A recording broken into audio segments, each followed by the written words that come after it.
lovely viewers, welcome to Biophilic with Pathak ma'am.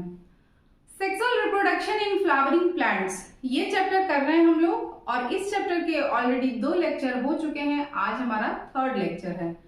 आप में से अगर किसी ने पिछले 2 लेक्चर नहीं देखा है तो प्लीज जाकर देखिए।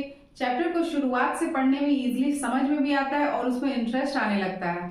ठीक है, तो शुरू करने से पहले थोड़ा सा रिवाइज कर लेते हैं कि लास्ट लेक्चर में हमने क्या क्या पढ़ा था। लास्ट लेक्चर में हमने बेसिकली स्टेमन के पार्ट्स पढ़े थे, जो कि फ्लावर का मेल पोर्शन है और उसमें 2 पार्ट्स आपके पाए जाते हैं, जो कि एंथर है और फिलामेंट है। ठीक है, तो आज इसी चीज को बढ़ाया जाएगा। तो देखिए मैं जो पढ़ाती हूँ एनसीईआरटी बेस्ड अधिकतर होता है। आपकी एनसीईआरटी की कोई भी लाइन मिस नहीं होगी। इवन एनसीईआरटी से ज्यादा जो कि नीट में आपके क्वेश्चंस आते हैं उसको भी मैं लेके चलती हूँ, तो बिल्कुल टेंशन मत लीजिए और चलिए स्टार्ट करते हैं। देखिए एंथर जो होता है वो बाइलोब स्ट्रक्चर होती है। ये तो मैंने आपको लास्ट वीडियो में बता दिया था। और बाइलोब क्या होता है इसका मतलब भी समझा दिया था। With each lobe having 2 theta। अब ये जो थीका वर्ड है ये थोड़ा सा नया है। That is they are dithecous। ये देखिए मैंने डायग्राम भी बना दिया है।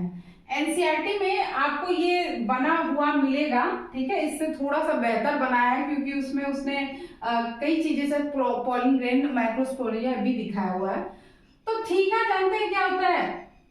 जैसे आपके जो बाइलोब, मान लीजिए ये एक लोब हो गए 1 2 3 4 बाइलोब अगर देखा जाए तो एक लोब ये इस तरीके से डिवाइड किया जाए तो एक लोब इधर का एक लोब इधर का, तो एक लोब में 2 थीका होते हैं।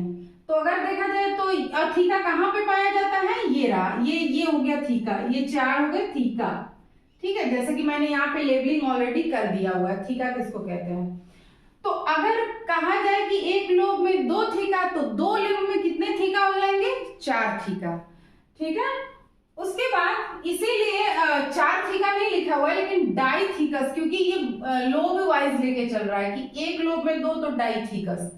ठीक है, फिर लॉन्गिट्यूडिनल ग्रूव सेपरेट 2 थीका। अब लॉन्गिट्यूडिनल ग्रूव, पहली बात तो लॉन्गिट्यूडिनल का मतलब जानते हैं। देखिए एक होता है आपका लॉन्गिट्यूडिनल इस तरीके से लंबाई में, जिसको वर्टिकल बोलते हैं, और एक होता है आपका सेक्शनल या फिर आपका ट्रांसवर्स सेक्शन। अरे जैसे कोई सेक्शन कट करते हैं, एक लॉन्गिट्यूडिनल सेक्शन होता है, एक ट्रांसवर्स सेक्शन होता है। तो जो ट्रांसवर्स सेक्शन होता है ना वो हॉरिजेंटली कट किया जाता है। किसी चीज को लेकर के आप अगर हॉरिजेंटली कट कर रहे हैं दैट इज कॉल्ड आपका transverse section. And if we cut it longitudinally means vertically then it is called longitudinal। तो longitudinal ग्रूव मतलब होता है कोई भी आपका या तो उभार या फिर थोड़ा सा मतलब ये क्या कहते हैं खांच। तो ये देखिए ग्रूव है, ये दिस इज ग्रूव, यहाँ पे मैंने इसलिए लिख दिया हुआ है। तो जो longitudinal ग्रूव सेपरेट 2 थीका, ये क्या करते हैं, दोनों थीका को आपस में अलग करते हैं। ठीक है, फिर let us understand the various types of tissues and their organisation. ये हम किसकी बात कर रहे हैं, एंथर में पाए जाने वाले जो टिश्यूज हैं। जैसे कि एंथर में कई तरह के टिश्यूज पाए जाते हैं। एंथर में ही आपका पॉलन ग्रेन का फॉर्मेशन होता है और पॉलन ग्रेन कहाँ बनते हैं, आपके पॉलन सैक में बनते हैं। पॉलन सैक किससे बनता है, माइक्रोस्पोरेंजिया से। तो इसके बाद एक आपका डायग्राम बनेगा। एनसीईआरटी में किस पेज पे है ये डायग्राम मैं आपको बता देती हूँ, आप उससे रिफर करिए। और उसके बाद डिफरेंट टाइप के आपके टिश्यूज को देखते हैं।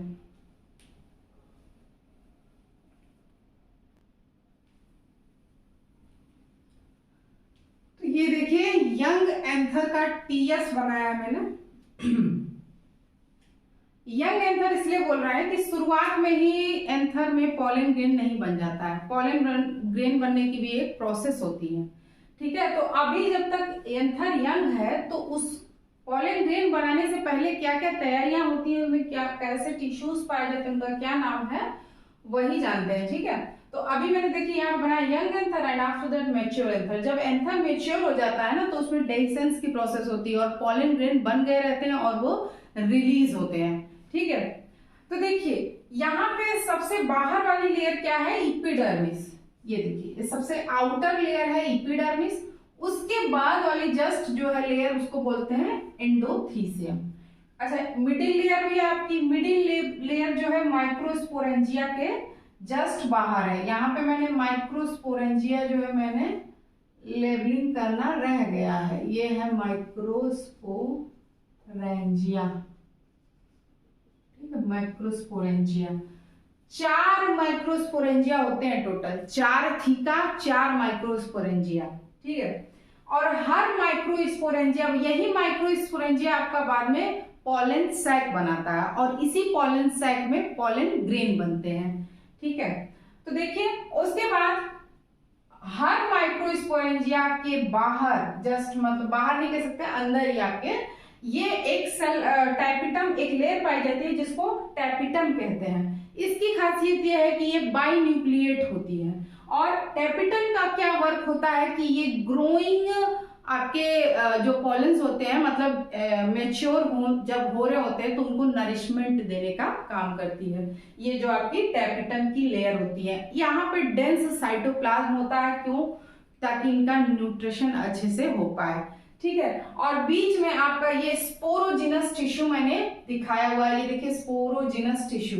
ये जो स्पोरोजिनस टिश्यू आपका माइक्रोस्पोरेंजिया के मिडिल में पाया जा रहा है, इसमें क्या होता है, मियोसिस होती है। और मियोसिस होने के बाद जैसे किसी एक सेल में अगर मियोसिस होगी तो उसके बाद ये क्या बनते हैं, ये जैसे आप जानते हैं कि मियोसिस क्या होता है, रिडक्शनल डिवीजन होता है। यहाँ पे स्पोरोजिनस टिश्यू की जितनी भी सेल्स है, इनकी प्लॉइडी है आपकी 2n, लेकिन जैसे ही मियोसिस होगी वो तुरंत क्या हो जाएगा, n हो जाएगा। और इससे फिर आपकी मियोसिस के बाद कितनी सेल्स बनती है, 4 आपके n, तो यहीं से टेट्राड बन जाएंगे, यानी कि पॉलीग्रेन, ठीक है।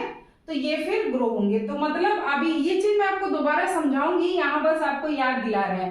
तो स्पोरोजिनस टिश्यूज में किसी एक सेल में मियोसिस होना और मियोसिस होने के बाद आपका पोलन ग्रेन का बनना या माइक्रोस्पोर का बनना, तो इसी को आपका पोलन मदर सेल भी कहते हैं। यही स्पोरोजिनस टिश्यू जो एक सेल निकाल के उसका मियोसिस किया जाएगा, उसी को पोलन मदर सेल भी कहते हैं, या फिर माइक्रोस्पोर मदर सेल, यानी कि आपका एमएमसी और पीएमसी, पोलन मदर सेल, ठीक है। तो मियोसिस होने के बाद जब टेट्राइड फॉर्म में, अभी इसको डिटेल में जाना जाएगा, लेकिन फिर भी आपको याद रहे, ध्यान रहे, इसलिए मैं बता दे रही हूँ। अब ये देखो बीच में एक कनेक्टिव है। कनेक्टिव कहाँ से आया, तो जैसे ये पॉलन हमने बनाया है, ये देखिए, ये स्टेमन हमने बनाया है, तो स्टेमन में आपका ये जो फिलामेंट होता है ना, फिलामेंट, ये कुछ माना कि ये एक आपका स्टेमन है, तो ये फिलामेंट ये जब लॉन्गिट्यूडनली जाता है ना, तो इसकी ये लाइन पूरा एकदम आपकी लॉन्गिट्यूडनली पूरा अंदर तक, ऊपर तक पहुंचती है। तो वही वो कनेक्ट करने के लिए, मतलब पूरे स्ट्रक्चर को एक साथ बांधने के लिए एक कनेक्टिव टिश्यू भी होता है, जो कि हम दिखा रहे हैं। आई होप कि आपको ये डायग्राम बेहतर समझ में आया होगा। तो कुछ थोड़ी बहुत थियरी है, उसको भी देख लेते हैं।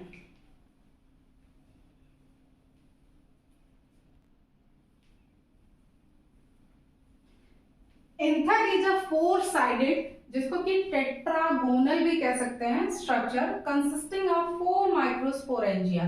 ये बात हम लोगों ने क्लियर कर ली है कि उसमें टेट्रागोनल स्ट्रक्चर, टेट्रा मतलब 4 से मीनिंग है कि उसमें 4 आपके माइक्रोस्पोरेंजिया होते हैं। अभी जब हमने डायग्राम बना के समझ लिया तो अब ये सब समझने में बिल्कुल प्रॉब्लम नहीं होगी। इसीलिए बायोलॉजी का जो है रूट होता है डायग्राम, ऑलवेज डायग्राम प्रीफर किया जाता है।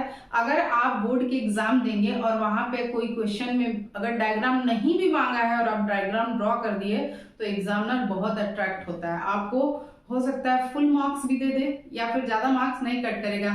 ये आपका एक फंडा है नंबर गेन करने का, ठीक है। ऑलवेज ड्रॉ डायग्राम, और हो सके तो उसको साफ सुंदर बनाइए, लेबलिंग अच्छे से करिए, ठीक है। Microsporangia develop further and become pollen sac. Microsporangia ही बाद में डेवलप करके पॉलन सैक बनाता है, जो कि बाद में पॉलन ग्रेन बनाता है, ठीक है। उसके बाद and after that in pollen sac pollen grain will develop. देखो उसके बाद स्ट्रक्चर ऑफ माइक्रोस्पोरेंजियम देख लेते हैं। माइक्रोस्पोरेंजियम में क्या है कि जो हमने 4 लेयर पढ़ी थी ना, चारों का बारी बारी से नाम लिखेंगे, जैसे इपिडर्मिस है, एंडोथीसियम है, मिडिल लेयर है और टैपिटम है। इसमें से आपका 3 लेयर जो है वो डेhiscence में काम आता है और जो चौथी लेयर है टैपिटम है वो नरिशमेंट में काम आती है। तो उसको लिख लेते हैं।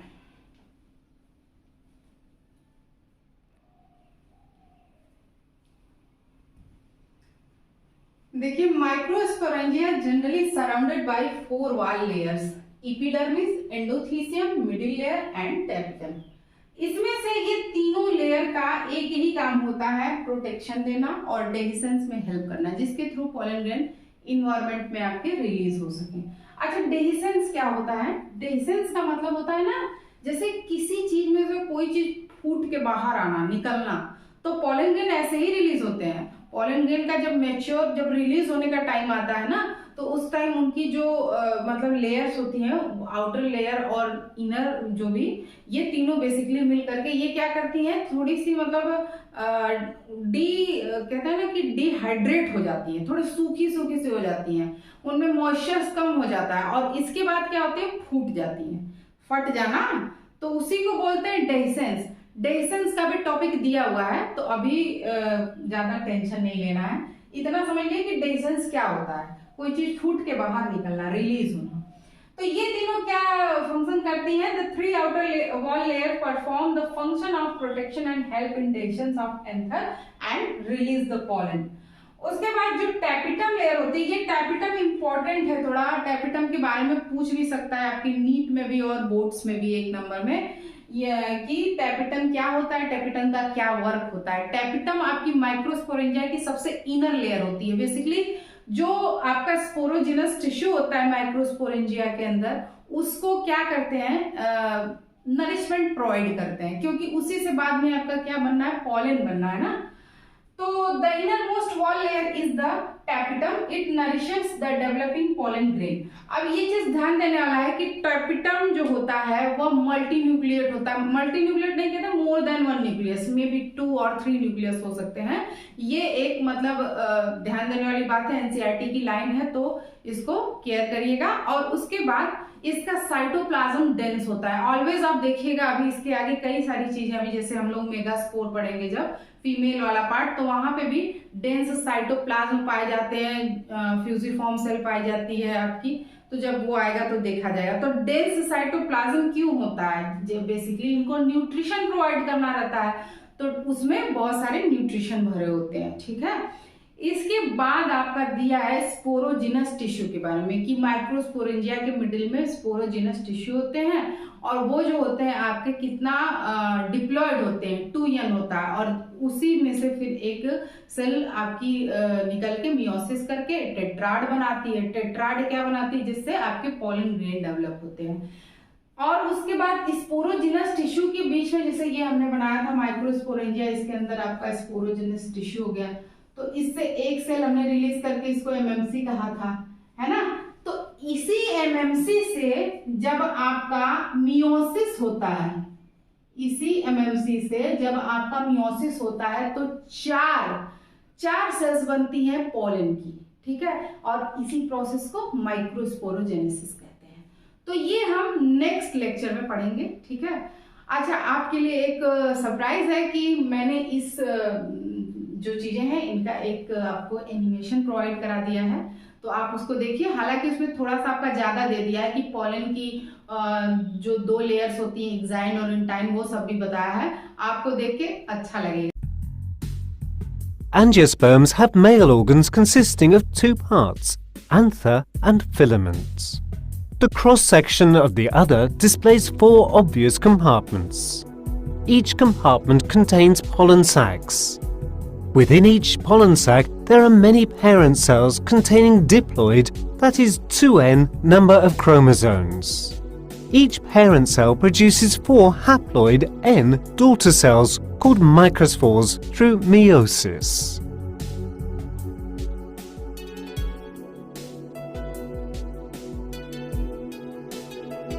Through mitosis, each microspore produces pollen grains containing 2 nuclei. Each pollen grain contained 2 genetically identical haploid N nuclei.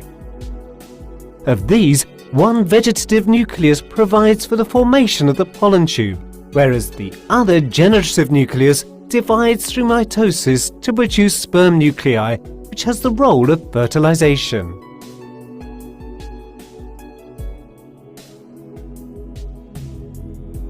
Pollen will vary according to the plant color, shape, and structure.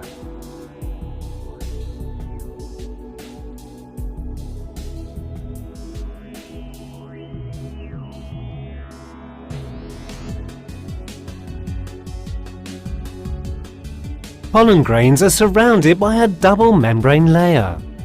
The outer membrane may vary in structure, such as spikes, pores, or patterns on its surface. The inner membrane is smooth. The inner membrane is live, while the outer membrane is dead.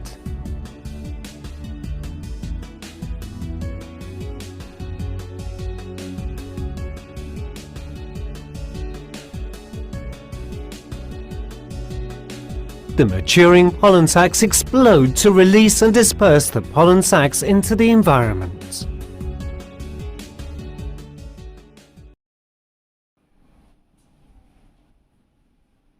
I hope कि आपको पूरा video पसंद आया होगा। सारे topic आपको जो भी मैंने पढ़ाया समझ आए होंगे।